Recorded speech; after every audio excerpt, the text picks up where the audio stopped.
Negotiating Your Salary, How to Make $1,000 a Minute. Most personal finance blogs write about cutting expenses. But you can obtain powerful results by looking beyond frugality, by boosting your earning power.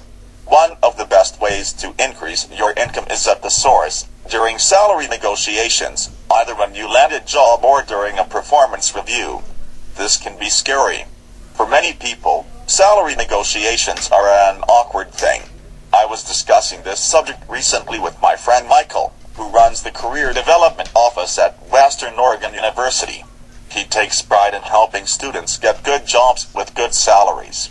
Michael recommended a book called Negotiating Your Salary, How to Make $1,000 a Minute by Jack Chapman, so I picked up a copy for $7 at a local used bookstore. I recommend it highly. How to earn $1,000 a minute. We spend years thinking about what we'll do when we grow up, Chapman writes. But when it's time for a raise, most of us just accept whatever we're offered. How many minutes do we spend negotiating the money? 0. Chapman argues that by spending just a little time up front, you can put yourself in a strong position to negotiate an increased salary either during a performance review or when applying for a new job. Those few minutes in an interview during which you ask for what you're worth can make a difference of tens of thousands of dollars over your lifetime, maybe hundreds of thousands. You can literally earn $1,000 a minute if you do this right. His book offers 5 specific rules for negotiating your salary. 1. Postpone salary negotiations until you have been offered a job. The same applies to raises, Chapman writes. The rule is never discuss a raise until you've had your review. Chapman says that the hiring, or evaluation, process consists of 2 phases, judging and budgeting. You can only hurt yourself by dealing with salary when the employer is judging instead of budgeting. Chapman actually says there is an intermediate budging stage, 2, but it's not relevant to this review. 2. Let them go first. Chapman argues that it's difficult to win by being the first to name a number. Do what you can to let the employer name a salary first. For many people, and I'm one of them, it can be awkward to evade direct questions. Chapman recommends preparing for this situation. His website includes a short video on how to answer the question, "What are you earning?"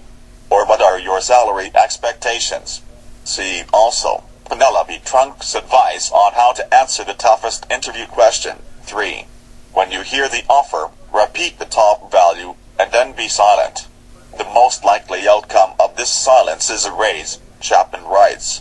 The book offers a specific technique for responding when you hear the salary offer, a technique that's designed to give you time to think about it while also putting a little pressure on the employer. 4. Counter the offer with the researched response. Your next move is to make a counter offer based on what you know about yourself, the market, and the company. Chapman says that it's important to do your research before the interview so that you're prepared with a reasonable expectation of the salary range for the position. The book explains what to if the offer is too low, too high, a nice problem to have, or just right. 5. Clinch the deal, then deal some more. The final step in salary negotiations is to lock in the offer, and then negotiate additional benefits. This is like locking in the price of the car you want to buy before you begin negotiating the value of your trade. Negotiating your salary contains detailed instructions for each of these 5 steps. It also offers information for determining your fair market value, though much of that can be done online now with tools like PayScale, Salary Scout, and Glassdoor. Explores special situations that break the rules and offers tips for applying these techniques to raises and performance reviews. Note, in reviewing the 1996 edition of Negotiating Your Salary, it sounds as if newer editions incorporate some changes, including a less rigid approach to let them go first, although that's still the general recommendation. Additional resources. As an example of Chapman's tips, here's a 2-minute video in which he discusses the flinch, the reaction he recommends immediately after hearing an offer. Chapman's website contains a series of free resources that draw from the information in his book. He divides these resources into 5 sections, each of which has a corresponding YouTube video like the one above. When going to discuss salary. YouTube video. Who goes first? YouTube video. Your first move. YouTube video. Your researched response. YouTube video. Clinch the deal and deal some more. YouTube video. I bought my copy of Negotiating Your Salary for $7 at a used bookstore. If you need instant access to the book, you can download it for $30 from Chapman's website. You also receive a couple of bonuses when you purchase online, or you can buy Negotiating Your Salary for about $10 through Amazon. And, of course, you can probably borrow it from your public library.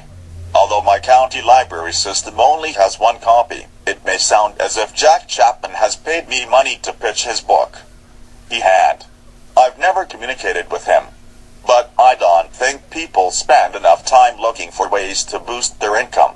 Learning how to negotiate your salary is one of the best ways to improve your financial well-being, and this book is an excellent source for tips on the subject.